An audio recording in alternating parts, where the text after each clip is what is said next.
তখন তিনি আমাদের মুখ রক্ষা করেছেন। কথা বোঝেন না? তিনি রসুলের শানে যেসব কবিতা লিখেছেন, আল্লাহর শানে যেসব গান লিখেছেন, আল্লাহ যদি ইচ্ছে করেন এই কারণেই আল্লাহ তাআলা তাকে জান্নাত দিয়ে দিতে পারেন। কি সুন্দর গান তিনি রচনা করেছেন, আল্লাহ তার দোয়াও কবুল করেছেন।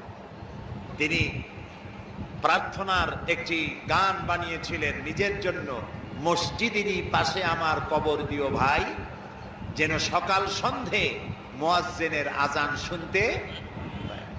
তার এই আকাঙ্ক্ষা, এই আকুতি, এটা কি কবুল হয়েছে? এরকম আসতে বলেন কেন? আপনারা ঢাকার মানুষ চোখে তো দেখতেছেন, কবুল হয়েছে কি না? কবুল হয়েছে। এবং মসজিদের পাশেই কবর হয়েছে। মসজিদের আজান শোনার জন্য তিনি